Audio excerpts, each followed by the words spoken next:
All right, welcome to Season 3, Episode 13, also known as Episode 85 of the Retro Game Club podcast. I am Rob, and with me as always is someone that also crashes anytime you try to buy something from him, Hugh. Correct, yeah. It's a very, very bad idea to try and buy stuff for me. I did last year try and get rid of some games on eBay, one of which I'm going to mention later. And I guess I'm not going to do eBay anymore. You know, they want like a lot of information on you now to sell. Oh, yeah. Yeah.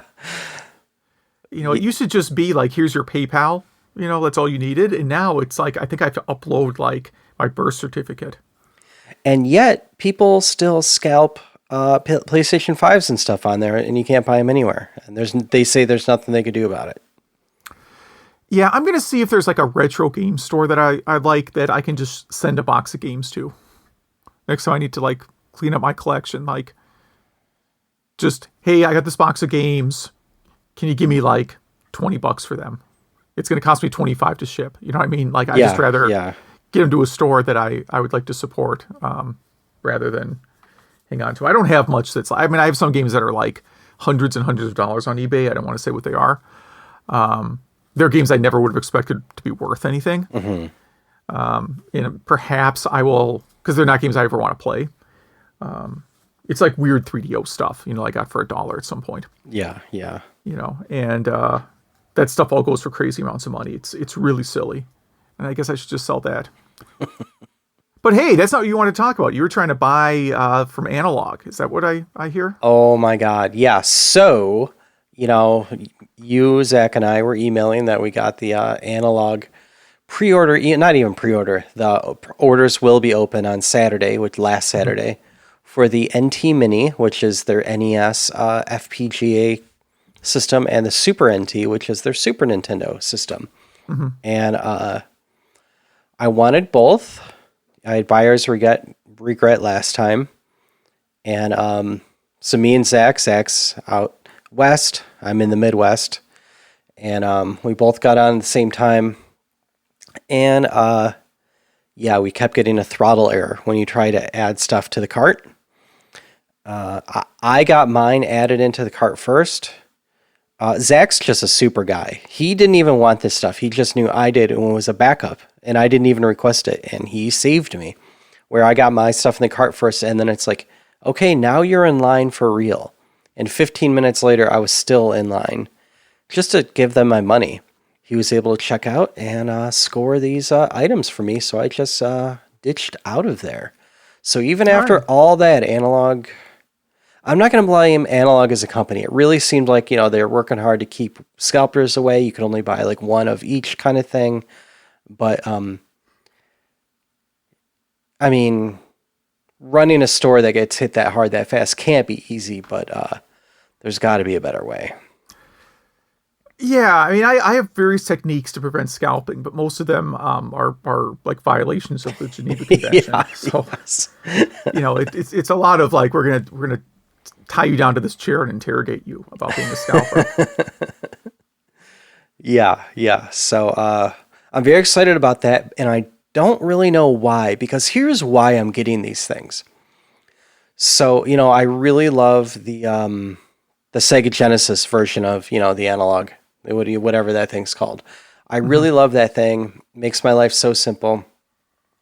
So I figured these will do the same thing. However, I have all the parts for a Mister, and then I have all the parts to, I'm not going to go into this because someday this is going to be a topic, but all the parts to make it where you have literally 0 lag time from your controller to your Mister. Like it's the exact same timing as it would be on a console. Mm-hmm. And I'm kind of weird about that stuff. Like if I lose on emulation, I'm like, well, it's got to be the, 2 ms lag that this controller's adding. And so that's why I'm buying all this stuff, just to kind of make my life easier and to get rid of lag and all that stuff. But don't you own an EverDrive? Yes, I do, but I'm also trying to get rid of component and composite cables and just kind of try to go all HDMI. Oh, okay.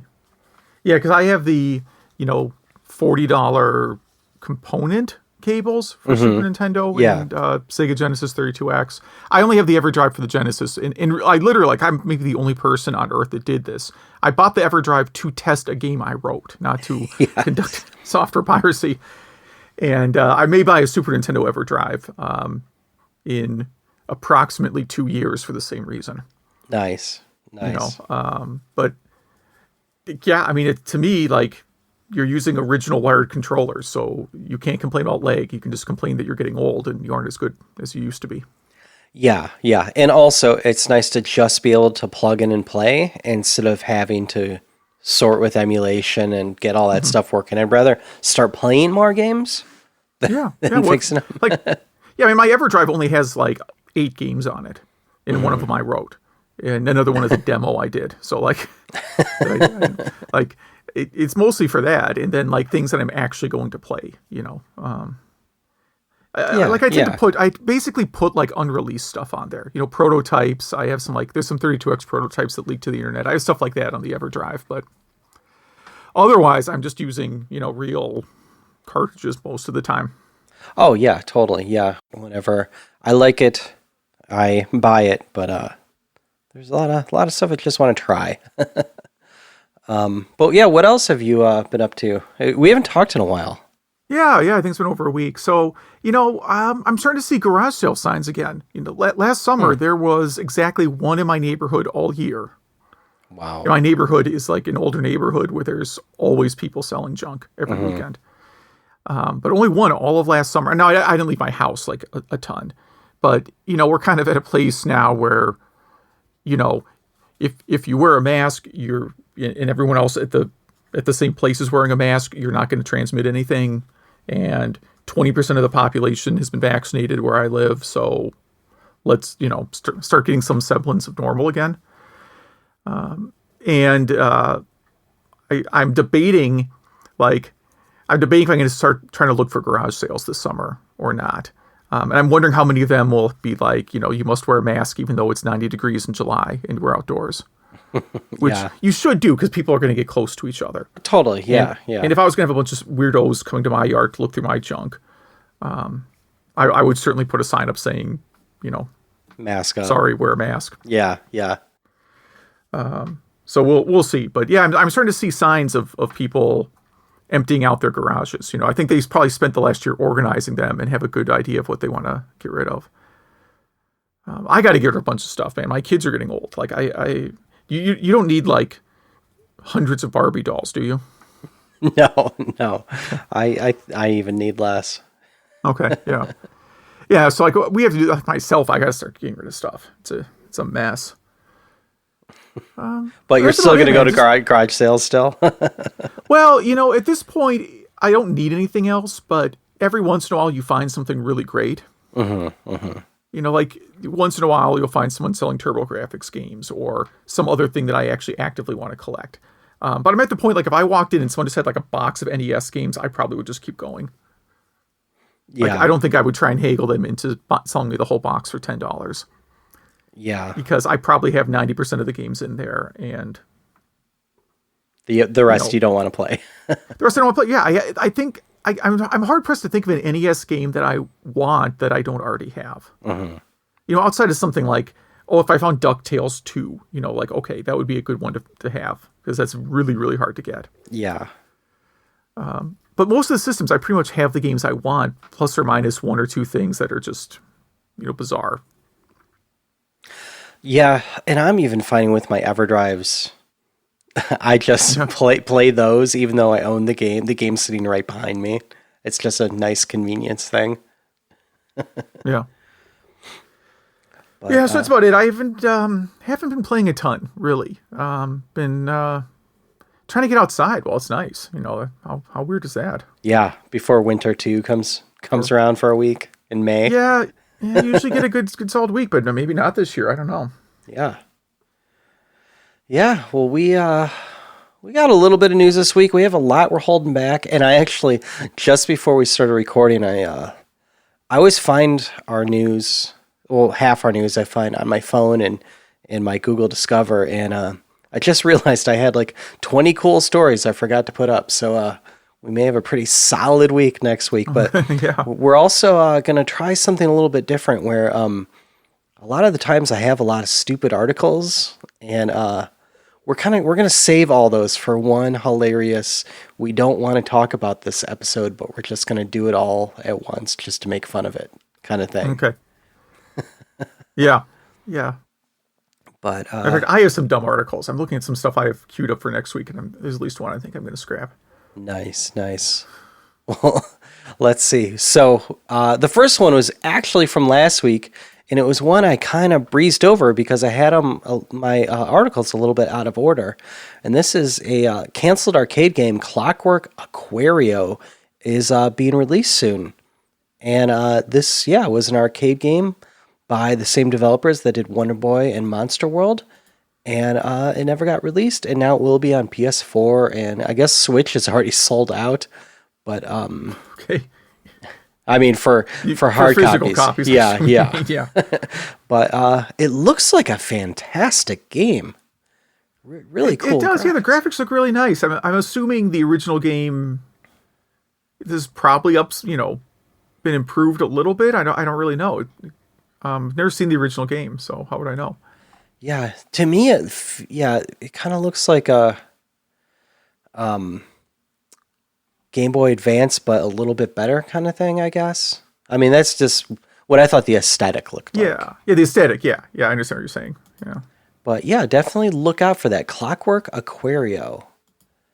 And what do we have next? Some speedrunning stuff here. So, Wind Waker. I wanted to add an extra R in there for some reason. I don't know what I was going to call it. Wind Raker would be a fun game, sure. Yeah. But yeah, they found more ways to speed up the game. In this case, skipping cutscenes, which probably takes 20 minutes off the run. It probably says in the article how many, but and that's a lot in speedrunning. And apparently you need to use the Wii U Pro controller. Okay. Because so this only works in the Wii U version. I think so, yeah. The Pro controller pulls up an options menu when you hit option. The Wii U gamepad thing, the Wii U Switch, I don't know what that controller is called. It's called the pad. It's called the Wii U pad. Okay, yeah, I don't know anything. The Wii U is one I just ignored, but okay. That does not pull the option menu. It always displays the options menu. Okay, that makes sense. But right. so that's part of the glitch.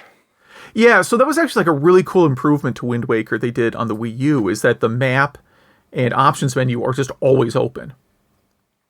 That is so cool. You have the pad and you can always, just switch items or view them, because the map's very important in Wind Waker. And it's just always there. That might be a cool addition to like maybe a Switch Pro, where they could do the opposite of what they did with the Wii U. So what they could do is just have like a little Chromecast type device that you plug into your TV.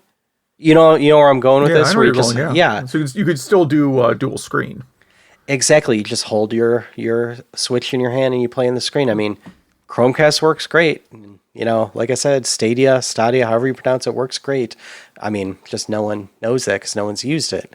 But anyway, Nintendo, please do that. What is our next article?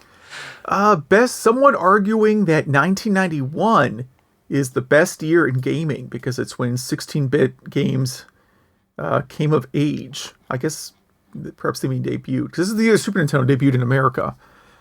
Although I guess in Japan they'd had it for a little while, and the TurboGrafx, of course, was a few years old now, and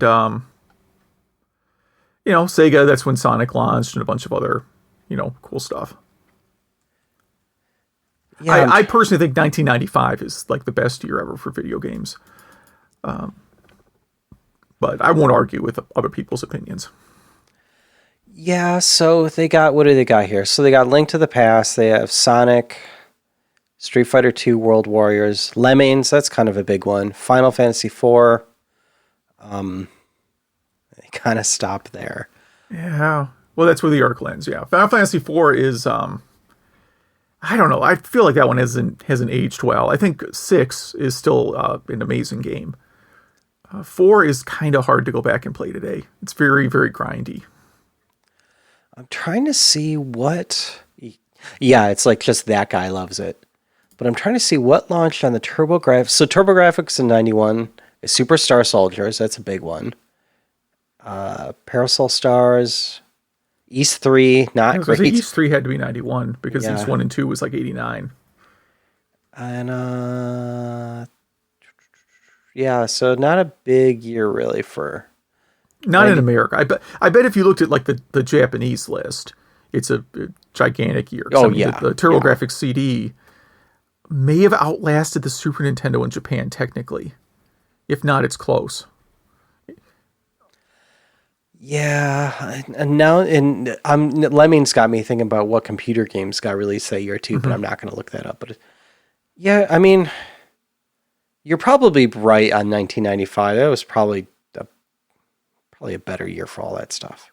Yeah, well, 95 you had like some really great Super Nintendo RPGs. You had kind of, I mean, like peak in terms of what people could do with the systems. You know, Genesis, Super Nintendo. You had PlayStation launch. You had Saturn launch. There was just a lot going on. I mean, you could walk into a game store and there were 7 different systems being sold. Yeah. A lot of garbage and a lot of great stuff. So yeah, and then like 96 was probably the biggest year for systems being discontinued, even bigger than like 1983. Yeah, you're right. Yeah, because 96. I mean, you forget that like suddenly it's like it's kind of small stuff, but it's like 32X, Jaguar, 3DO. Just like this. Cascade of various not so great systems that were all discontinued kind of rapid fire in 96. Yeah. The Apple II GS was discontinued too, but no one had used it for 4 years anyway. But yeah. So you know what? Here's the underrated thing about 1991 that I think this article missed is the Commodore was still like a viable computer for gaming then.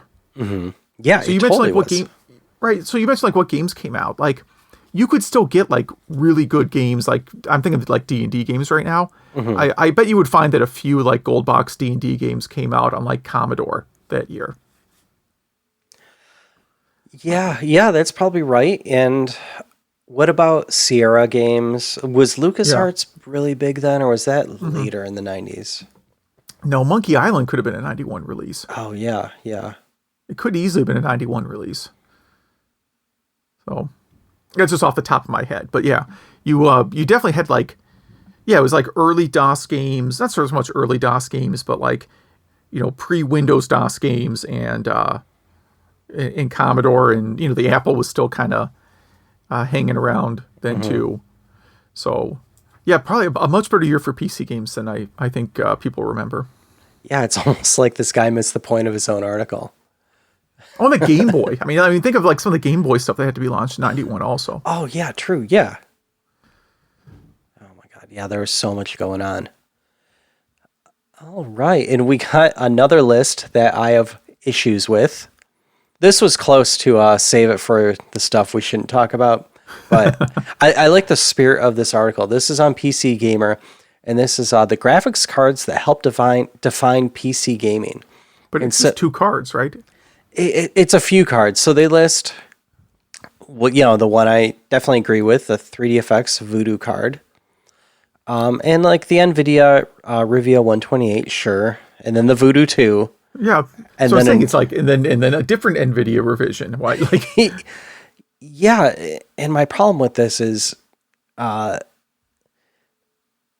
Hercules cards, I think they should have listed, and the 2 biggest, most important cards, I think, other than the Voodoo card for gaming back then, was the Mystique and the Millennium cards, which were both ATI, I think. And they were just like the industry standard for 2D gaming. They're what you bought along with your Voodoo card. Because, Voodoo only did 3D, no 2D at all.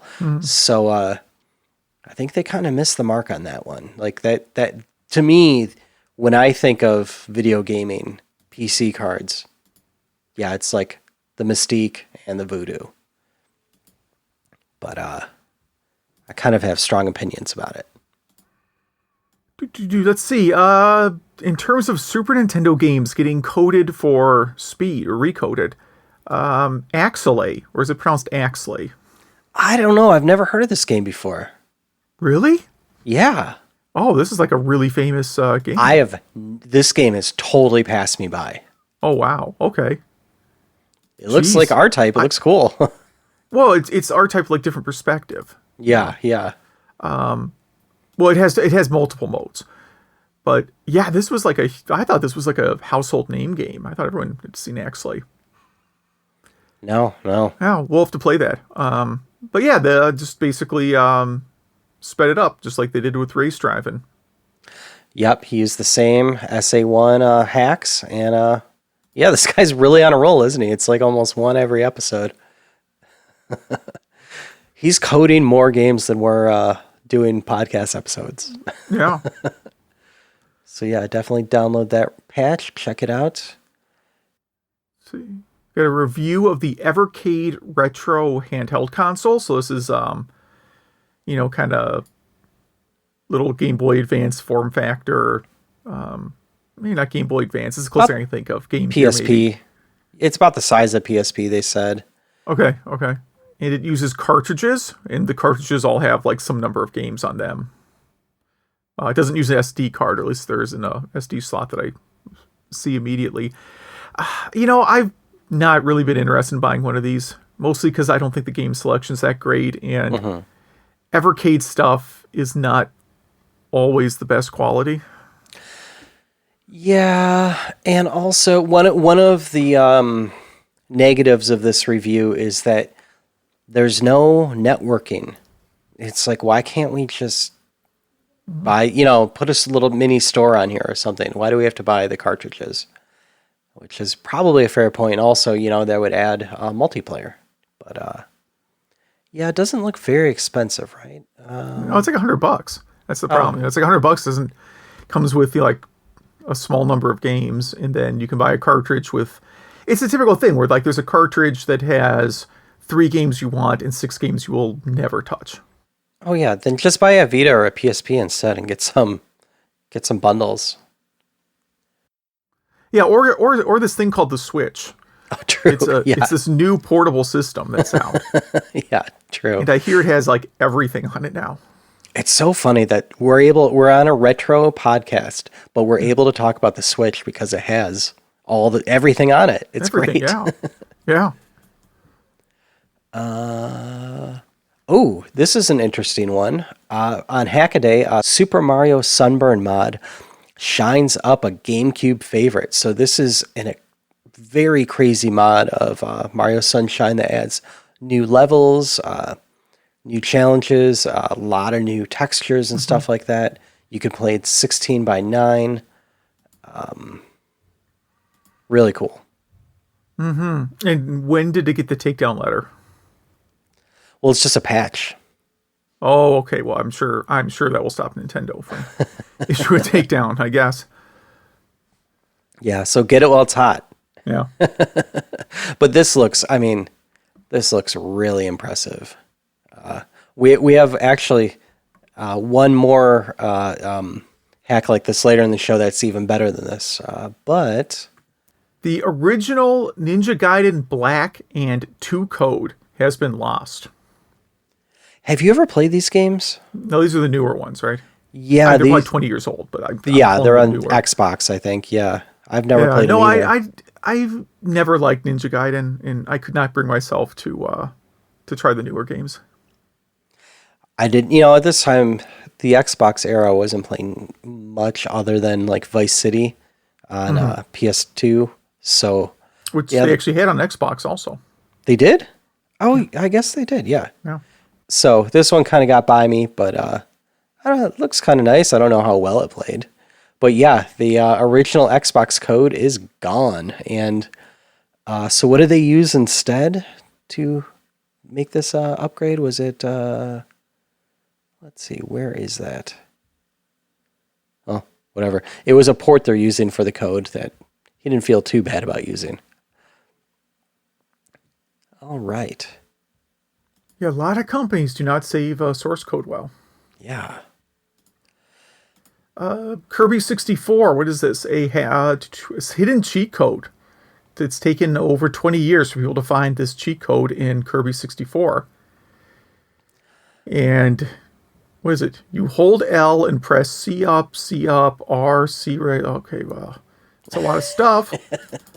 And then things happen. What happens with this cheat code? I have no idea. It's not really that clear, but you need 2 empty save files out of the 3.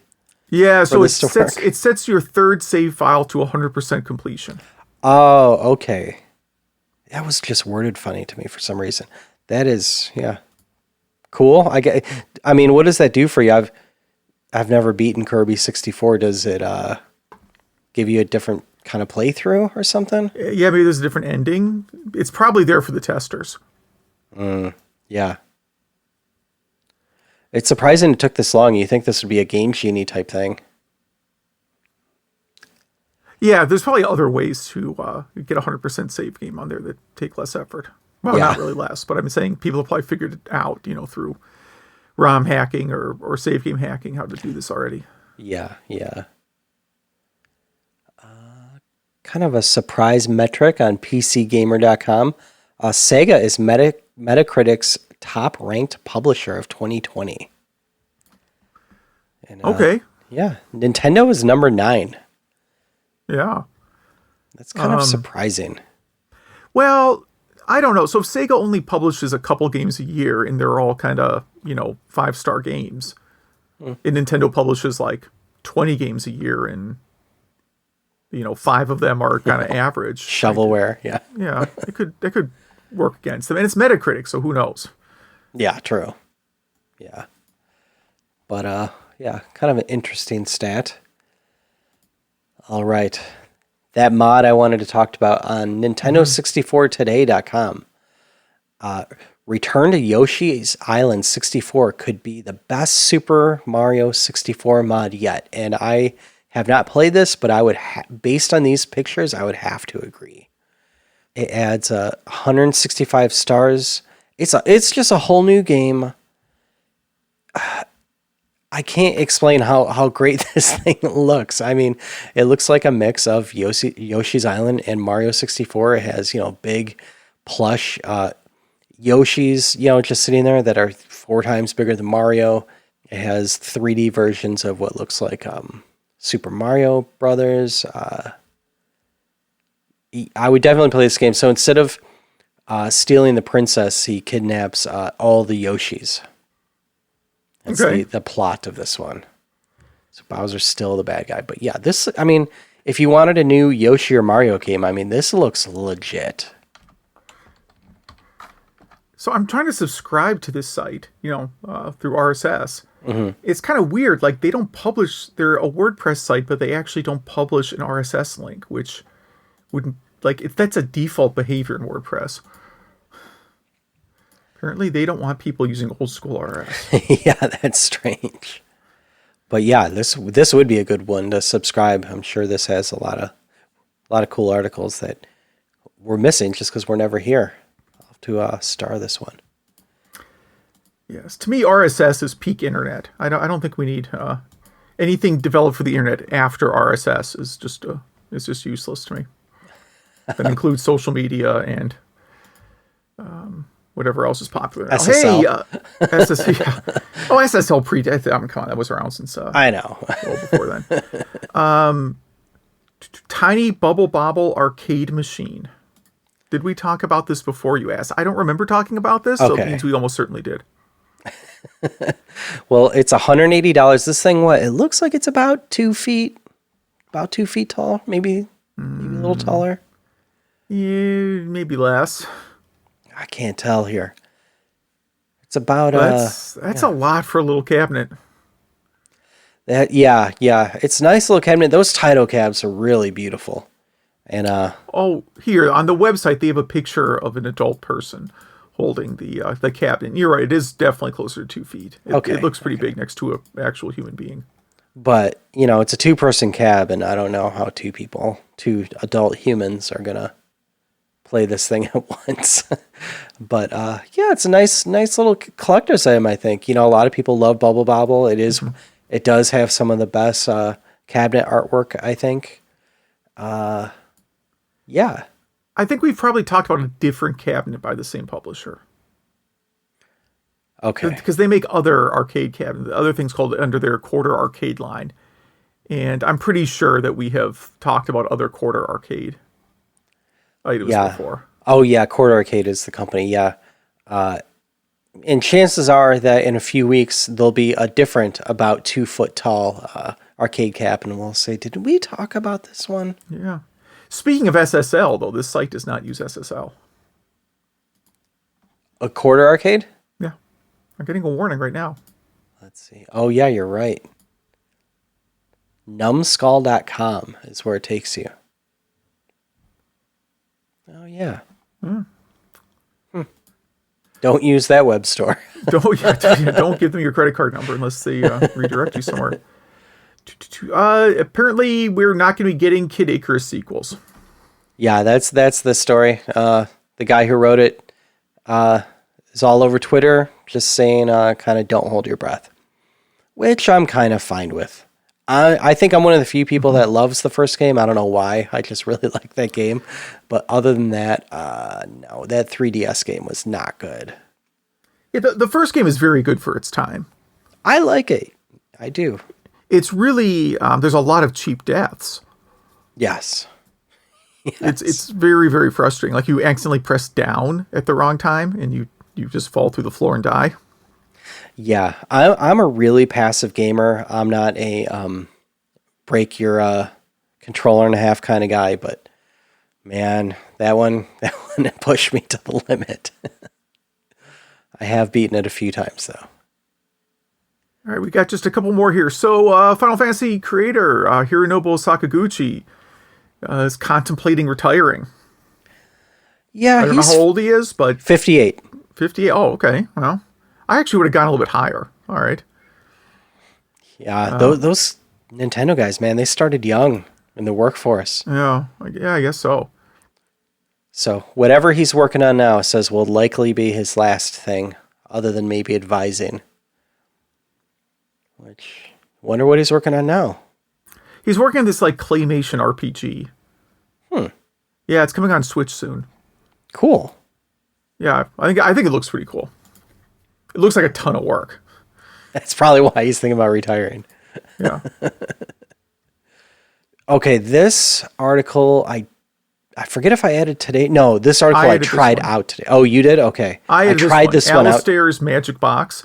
This is just some bizarro thing I saw. Sorry. It's I love someone it. has made, they forked a Sega Genesis emulator to just play they only play Sonic games. And it introduces glitches at like every time you get a times ring in the game. Yeah, like certain things you do will trigger a glitch automatically. So it's intentionally if you want to play very difficult glitched versions of Sonic the Hedgehog. It's a very specific project, and it's just fascinating to me that someone would do this. And it's not just for one Sonic game. I think there's different ones you could play. Yes, but only Sonic games it works with. Yes. Sonic, Sonic 2, Sonic 3, Sonic Knuckles, Sonic 3 Knuckles, Sonic 3D Blast, Spinball, Chaos, Triple Trouble, and Sonic Blast. That's awesome. Yeah, just random glitches, and they don't last forever too. So I think they slowly run out as time goes on. But yeah, it was today that I was finally watching the video of this one, and this is definitely isn't something for everyone, but I just love this thing. What a great idea. Yeah, it's just a weird idea. And yeah. That's about all I gotta say, man. It's weird. And this is on freegameplanet.com, which is not a site I don't think I've been on. Yeah. We might have had a link to there before, but then it links ultimately to this guy's webpage. Okay. And he does other things where like he built like a Sega Genesis controller, but like but instead of a controller, it's actually like all the buttons distributed, like you hand them out to a group of people in the room. So like one person is up and one person is down and one person is A, like stuff like that. Just, stuff like that. If you're, yeah, kind of a weird party game, I guess. Yeah. And let's see. Lastly, something that was more relevant a week ago when I posted this, but there's a new version of Launchbox. So your what would you call it? Retro front end launcher, I guess. Yes. I don't know. It's a launcher. Yeah, but it is a really beautiful product that I have purchased. I'm a big fan. I think it actually works on Linux now. But anyway, there's just a ton of new features for MAME and MS-DOS, which means DOSBox. And just a lot of quality of life stuff. I would definitely give it a download. Yeah, I still haven't used it because I don't think it had Linux support until somewhat recently, if at all. And I think that Linux support is based on Wine. Oh, right. That's why I didn't do it, because that stuff is really hit or miss. It's a Kodi plugin, though. Interesting. So you might be able to get that working on a Raspberry Pi somehow. Possibly. I don't know. Well, we got some Game Club here. I'm excited for these games. Okay. Let's do yours first this time. Sure. I did RBI Baseball because I figure it's start of baseball season. Maybe people want to play some video game baseball. And, RBI is one I've not played in a real long time. And it turns out I'm really bad at it. Mm-hmm. I would play as like the, AL or NL All-Star team and still pretty much get destroyed. But what I like about RBI Baseball is it's a game that I think both people who really understand baseball and are kind of hardcore fans and casual players can enjoy, because like mechanically it's a very easy to play game. It's a little more advanced. It's more advanced than like Nintendo Baseball, but kind of not radically in terms of basic play mechanics. So it's real easy to play and get running with. But then expert players like that know the roster and when to swap pitchers and whatever else. What are the other things you do when managing a baseball team? Those various things. That's all in there. I mean, like there's stats for every player. It, of course, is using real players of the era. It apparently incorporates a lot of like stats and real kind of things. Like this player, against a left-handed batter will have issues or will do really well. Like those kinds of things. So it's a really cool game. Of course, it launched an entire franchise. I mean, they've been making RBI baseball games, made them for a while, but people tend to, I see online, like a lot of people still gravitate towards the first game. And it's like casual enough that I believe there is a Play Choice 10 version of this too. Like, so obviously, if you're going to put quarters in a machine, it can't be like a game just for baseball nerds. Yeah. I just don't have much to say about this game just because I'm just not a baseball guy. And to the point where I put it in for 10 minutes and I'm just like, I want to be doing anything else. See, I like kind of arcade style. I don't like, I can't watch a baseball game. I've been to... How many baseball games have I been to in my life? I don't expect you to know off the top of your head. Not very many. And it's usually because of some event. You know what I mean? Like, you have to go to this thing or something bad will happen. No, it's literally a reason why I went to a game. It's not the most exciting game to watch. But arcade-style baseball, or like Wii Sports baseball, it's fun. It's a fun game if it's sped up. I feel that way. I mean, anyone that listens to this knows I'm not a sportsy kind of person, but when it's in video game form, like football, hockey, stuff like that, I really get into it. It's just baseball's not one of them that does it for me. Yeah. Like I couldn't do a baseball simulator game. We have a few of those in the U.S. Japan, that's a really big genre, it seems, where you're more like playing the team manager than actually playing the game. And that I could definitely not get into. No, that would literally be like, playing Excel. Oh, yeah. It's just stats, yeah. Yeah, it'd be like, you're like doing fantasy baseball, which I can't understand why people do that. I mean, it's a hobby, right? I'm not going to criticize anyone's hobbies. I'm just saying, I don't understand the appeal of fantasy baseball. Yeah, I barely understand the appeal of fantasy football, Do they have fantasy pro wrestling leagues? I guess maybe I could get into that. They've got to. It's got to exist. I mean, it's all fixed, so I guess someone could.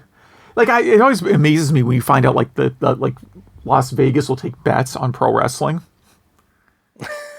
No, I'm serious. You can bet money on pro wrestling. I guess you could bet on anything. Yeah. Like bet on Probably an even episode of Seinfeld. Like, I mean, I don't get it. yeah. All right, so you have Hudson's Adventure Island. Yes. Yeah, by obviously Hudson. The big ones are definitely NES and TurboGrafx 16. Yeah, you play as Master Higgins, who is this island type guy. I don't know how you would describe him. He looks like the guy from Family Guy to me. Mm-hmm. Yeah, it's a side-scrolling platformer where you need to collect or eat fruit, or your life points keep going away instead of using a timer or something like that. You don't start out with any weapons, but you could get an axe, an arrow, and a few other things. Mm-hmm. I think a boomerang and a few other things. And each has their ups and downs. And you're attacking things that are kind of in your way, like snakes and crabs and stuff like that. And you can get a skateboard out of an egg for some reason. That's where you get your weapons too. And apparently the whole point of this game is to save some princess. There's 32 stages in total. Yeah, it's kind of a South Pacific type theme. There's a boss at the end of each world, I guess you would call it. Yeah, back in the day, I still own this on NES, and it's not a bad game. It doesn't look the best, but it's really bright and colorful at the same time. I think the play mechanic, the play handling is really good. It feels good, but my only problem with it is it's kind of a one-hit kill. So something touches you and you die. That really gets old, especially in boss battles. What else would I like to say about this? The TurboGrafx looks a lot better.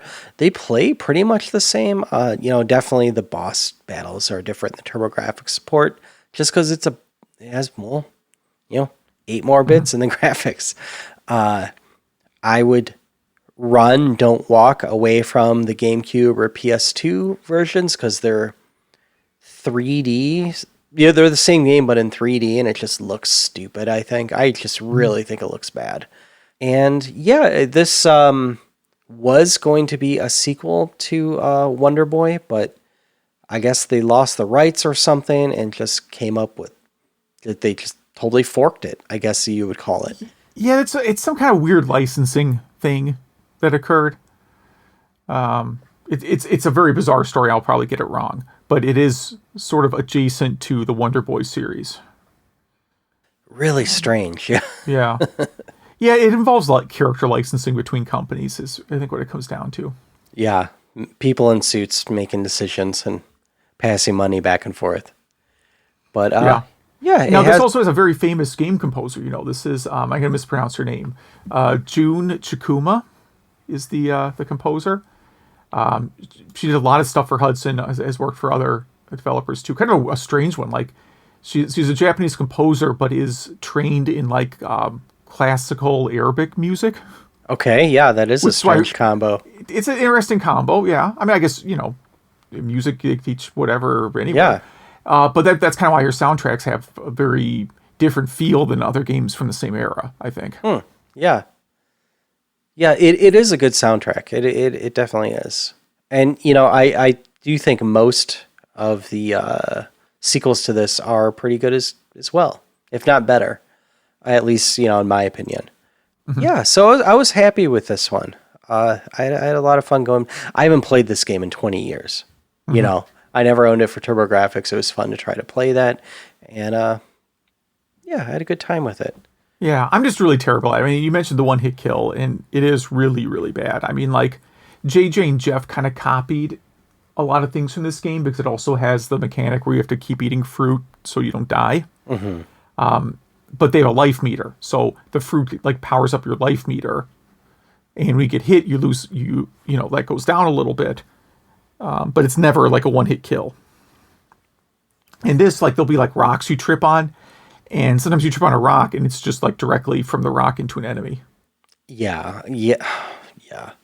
And the skateboard too, you can't totally stop. you just could slow down a little bit. That could get rough.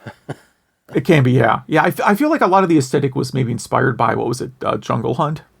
Yeah. The arcade? Yeah, totally. Yeah, that's a good call. Apparently, this did have an anime or something in Japan. Oh, of course it did, yeah. That might be fun to try to YouTube to see what they did with that. Yeah, or it could be terrifying, who knows. But I would give this a recommend. So what are you going to play for next Game Club? Yeah, I'm going to actually play something I played recently, and I might try, I think there's a New Game Plus mode. So since we're talking about Hudson's Adventure Island, I'm going to pick the adjacent series and pick Dragon's Trap / Curse. Which is on the Switch. It's on the Switch, and it's on TurboGrafx, and it's on Master System. Cool. Yeah, I actually just played through that one last year. Yeah, so did I. So I still got it kind of fresh in mind. Yeah, and I'm going to do Super Metroid. Apparently one of the best games ever made, and one that until this week I had never played. Okay, so I played through that last year also. A lot of game time last year. And I played through that in the Super Nintendo Classic, but it is on the Switch as well. So if you have the Switch and you pay Nintendo whatever, $20 a year, then you get Super Metroid on there. Yeah, and spoiler alert, I've been playing this week and having a great time, so it's going to be a fun episode next week. Yeah, it's a great game. It's I'll be interested to hear your final feedback on that one. Yeah, so if any of our listeners played any of these games, has really been playing anything retro, or you have some cool retro projects, some cool retro news, something we should highlight, really anything at all, we'd love to hear from you. Email at retrogameclub.net. That is email at retrogameclub.net, or hit us up on Facebook, facebook.retrogameclub.net, or on Twitter at RGC Podcasts. And Retro64 just wrote us, and what did he write us here? Yeah, there's I just cranked the font on my screen because I'm getting so old. So it talks about so Super Retro 64 talks about the proper way to hold the Nintendo 64 controller. Always held it by the sides, like I said I always did. But apparently in the manual for F-Zero-X, there's a page or an insert that shows you how to hold it the, in quotes, correct way. Yeah. is how you have been holding it, apparently. Which just seems completely wrong. And then he has a very odd story about his first experience with Windows 3.1. When he was a kid, he got a hand-me-down portable computer from an uncle. By the way, I'd like to say this already sounds like a terrible idea. I think any hand-me-down computers from uncles, they've got to be considered suspect.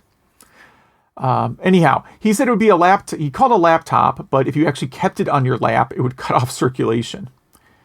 It had a black and orange screen, so he did not play a lot of games on it because, of the horrible screen color. Some stuff like Minesweeper he mentioned was basically unplayable. But one day he got to poking around the different files on the computer and wondered why his uncle even had a portable computer in the first place. Like maybe he was a secret agent or something. He didn't find anything interesting in the files, but as he clicked on one of them, the screen went blank. And then he smelled the strong odor of burning plastic and shut it off and never played with it again. And he suspects that he found the self-destruct file. Nice. I suspect you clicked on some system file that you shouldn't have, and it caused Windows to do a bunch of work. Yeah, so Stanley writes in, and he had some thoughts on the console mail order offers that we had, and were we talking about some TurboGrafx gear that you had or something? I was talking about the TurboGrafx gear catalog last episode, or maybe the one before, and mentioned that the mailing address, this is also why I've been thinking about yard sales again, is the mailing address that you sent in your order to is pretty close to where I live. And I have thought, geez, I wonder if there's just like, every now and then I see like a crazy warehouse sale. Have you ever been to like you're driving, there's a sign that says like warehouse sale? Oh, yeah. I went to one where it was like clearly like a guy that was running an eBay store out of there. I got some really cool stuff at that, actually. But I'm kind of expecting, like, there's some abandoned warehouse in this town, just that still has the TurboGrafx gear. Because I can't imagine people bought that much TurboGrafx gear. Mm-hmm, mm-hmm. Yeah, that's funny. Well, he'll give you some money if you find it and are willing to part with it. Yeah. Depends how much I find. He was a TurboGrafx kid and a current owner, and yeah, that would be an incredible find. He wanted to see if he could find some old mail-in offers to see if he could actually get some stuff, but probably not. And he's glad those Atari 5200 games that you have found a home. He owns 3 consoles himself that he modded with S-Video and stuff like that. And there's just not much of a collecting scene, which is really good for him. You could find most games under $15 or even $10 with free shipping. He calls out the Gremlins game to be actually pretty good, other than the horrible controller, which is... I believe Gremlins is technically the last official published game, not counting homebrews, for the 5200. Oh, yeah. Yeah, he says he thinks it was like 1986 or something. Yeah. Yeah, I guess I was... I was definitely talking about the IDW Sonic comics, and he says... those definitely hold up. He has the first volume compilation of Archie comics he got from $9 on eBay. And I guess it's like the same. Is that the same publisher, the same author or something? It's got to be one of the two. Yeah, I don't know anything about comics. Yeah, it's got to be one of the two. And it's just, it's full of, those pop culture references that, might not make sense anymore. And he also breaks the fourth wall, kind of like Deadpool does. And, nothing like, many adults would find that entertaining. But if you grew up with it, you might really like it. Yeah, he said it wasn't bad at all. And then he also asked us if we've ever used the smartphone app Retro Game Collector. He has nothing to do with it, but he uses it, and he says... it's not too bad, has everything from like Atari 400, and 800 stuff to, the more common stuff around the States. And there's, you could pay for the app where there's no ads or anything like that. And it doesn't seem like it's stealing your data. But he says it's kind of cool. So I'm definitely going to check that out. He says, what else here? Oh, he's thinking about going to Midwest Gaming Classic this year, and wonders if we'll be at the Southeast, what is it? Too Many Games in Southeast Pennsylvania. Yeah, so that's actually right outside Philadelphia. I've had to, blah, blah, blah. For work, I've had to go to Western Philadelphia a couple times. And I think where I stayed is maybe only half an hour away from where this convention is, but it's never at the same time of year, unfortunately. Oh, great, yeah. So if I could find somewhere, like if I had to go out there for work and I could basically, manipulate the flight schedule. So I would definitely go. Road trip to Eastern Pennsylvania, man. I have done that before. You're driving through some parts of the Midwest that are not that scenic. You live in, I know where you live, right? Like you've driven through Indiana and not in Ohio before, right? Oh yeah. And I've driven from Detroit to New York via Pennsylvania. Yeah, and Pennsylvania's at least scenic. Like there's forests and stuff. Oh yeah, it is hard not to speed on that highway. Oh, and there are cops everywhere. They love out-of-state speeders. yeah. You got to be very, very careful there for sure. Whereas Ohio, I think they actually encourage it. It's really different. I mean, that's the whole system. The whole system driving through Ohio is strange, right? That's where you like pick up a ticket at the, and then you drive, and then I think technically they're supposed to give you a speeding ticket if it's not possible. Right, if your time turns in, but I think the reason they do that is to then kind of encourage you to stop at like an Oasis for 30 minutes. And it works, yep. And play some claw games and get some terrible fast food. All right, so that's driving through the Midwest. Yeah. So thank you very much, Stanley, for that email. You want to get the email matrix? Send in 2 emails, I think. Yeah. I'll kind of combine them into one here. You read of the earlier Famicom Tetris, where down was rotate and the A button was drop. That is, I don't know if I played that. That is bad. Yeah, that would be really hard. Dr. Doss, our love for Dr. Doss.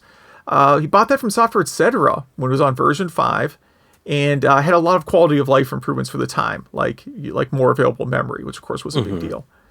But back in the days, with the 386 and 2 meg of memory, he was able to create a virtual RAM drive to load Frontier Elite 2.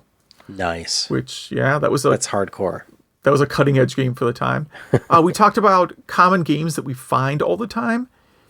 He mentions finding bases loaded constantly, which I found bases loaded a lot. So I mentioned last, not selling stuff on eBay anymore. One of the last things I sold on eBay was my sealed copy of Bases Loaded that I paid $1 for.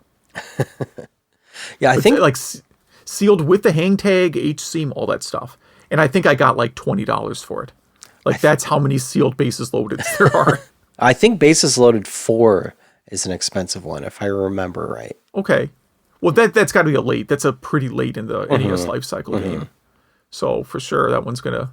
But yeah, Bases Loaded. There's a ton of them out there. Also wants to recommend a game called Trackmania on the DS if you enjoyed the Sega Rally on Game Boy Advance. There is for some Game Club games. Minesweeper. He mentions there's a PC Engine version, which I guess I knew about, but I've never played. Wow. Yeah. That's a strange one. I'm gonna skip ahead. He also talks about Adventure Island, and again mentions that it's a TurboGrafx game. I believe, is that on the TurboGrafx Mini? I think it is. I'm not sure. Yeah. And warns against falling into the rabbit hole of trying to sort out the history of Wonder Boy, Sega, and Hudson. It's rough. It's murky. It's a tough one. But so Majors also worked in a game store near around the time I did, and Residential Evil. I talked about people calling it that. This one, he had much dumber customers than me. He had people asking for Mortal Kombat Triology. That doesn't... What? Wow. So there's a game called Mortal Kombat Trilogy. Yeah. But, do people not know the word trilogy? Exactly, yeah. And they have, jobs and stuff. New version of RetroArch apparently has PC 8801 and PC 98 emulators. Not full compatibility yet. But it means you can play these old Japanese computers on big screen now, which is a big deal. Yeah. So he was also worked at Software Etc. long enough for the N-Gage, but his store never got the N-Gage. He did see it at E3, though, where Nokaya had a booth to promote it. They were advertising King of Fighters for the booth, but when he got there, it was only a placeholder coming soon with no screenshots. So his only memory of N-Gage's disappointment. And then he sent us a picture of his gaming setup, because we were talking about the crazy one of our listeners was building last week. And he's got, 15 consoles hooked up with S-Video or SCART. Yeah, it looks pretty nice. Very nice. Yeah, with two RCT or two CRTs there. One giant CRT, one average size. What's CRT. on top of the smaller CRT? Is that a... Oh, I have to squint. Me too. That is it's a Japanese computer. I can't make it out. I've seen it before. FX something. Yeah, I think that's I don't want to say it's a PC 98, but I think it's something along those lines. Cool. I've seen this at Midwest Gaming Classic. I'm pretty sure, but I'm not intimately familiar with it. Very cool. Want to grab the next quick one from Joe? Yeah, why not? So he said he was catching up on games. RBI Baseball is a classic, although, like with most baseball games, it falls apart for me when it comes to fielding, which is hard in that game. I noticed that. He's amused that RBI name is still going strong with an official MLB game being released for it just in the past few years. And he's been very interested in Adventure Island and has mostly played Super Adventure Island, but thinks the NES original is pretty good too. It's always been strange how they have a bar that keeps emptying when you replenish by eating fruit, and wonders why they didn't just include a timer. That's what I'm saying, yeah. Yeah. And also the one-hit kills are a big turnoff. There you go. Yeah, we totally agree. Yeah. And also, I forgot about this, you can't run and shoot at the same time in the original. In the NES one, you can. So what would the original be? Like MSX or something? Maybe. Well, I'm thinking like the funny thing is like Super Mario Brothers. You technically can't run and shoot at the same time. You can walk and shoot. Right. Yeah. You can shoot and then start running, but you can't do both at the same time. Yeah. So maybe that's what he means. Yeah.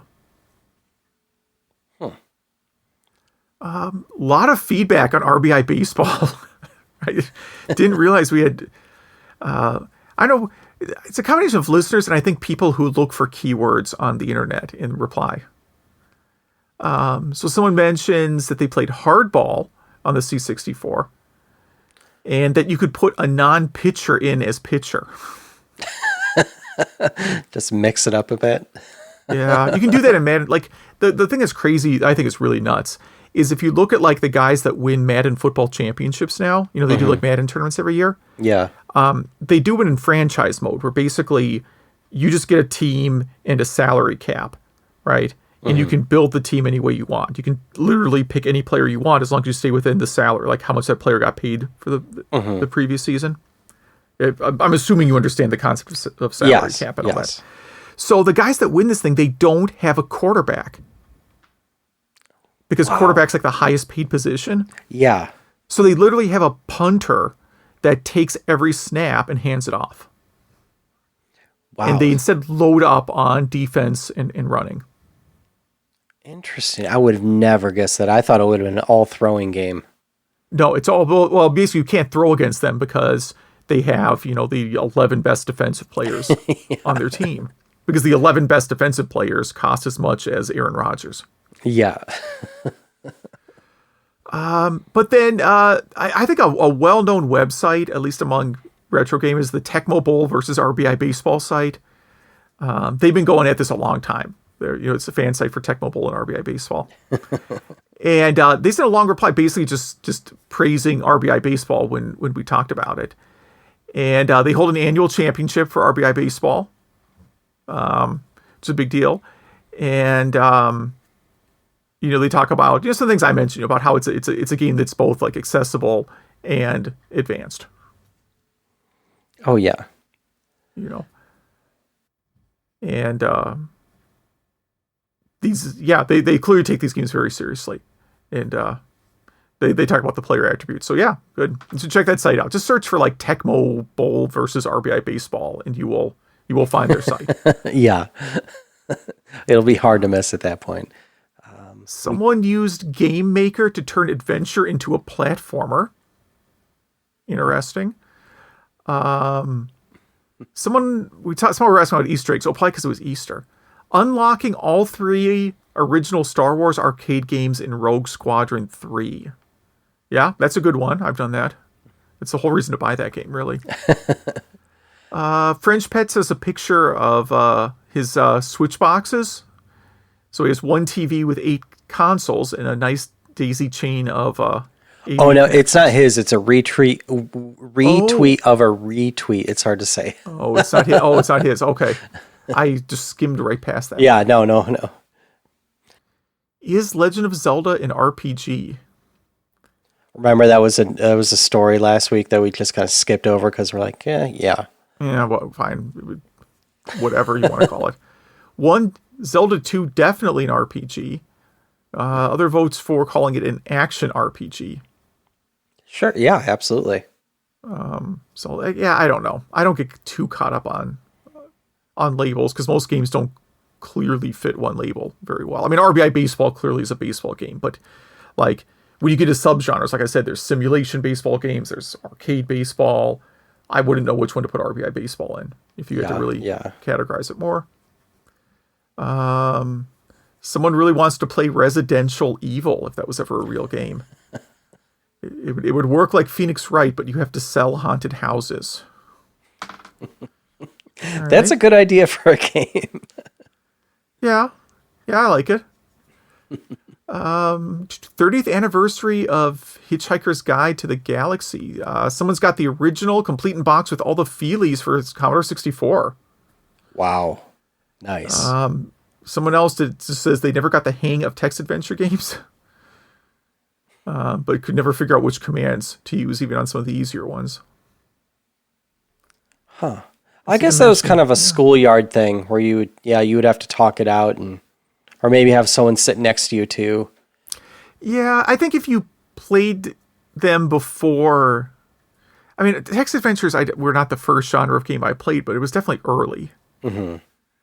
And I think once you play if you played text adventures after you did point and click adventure games, I could see that it's very, very hard to get in the mindset for them. Yeah. Oh, totally. Yeah. And then, what do we got? One more for Sega getting out of the console business 20 years ago. And, someone got a Dreamcast and a Sonic Adventure and Shenmue. And he was on the fence about Shenmue, but it became his favorite longtime series. Cool. Or favorite series for a long time. That's cool. So, yeah, tons of great emails, everyone, and great social media feedback. If you would like to have us butcher your emails or feedback, please email us.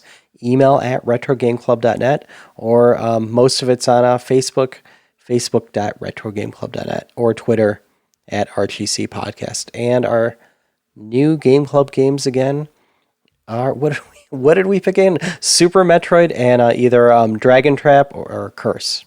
Dragon's Trap or Curse. They're the same game, just with different titles depending which console they're on, because I don't know, people like to mess with you.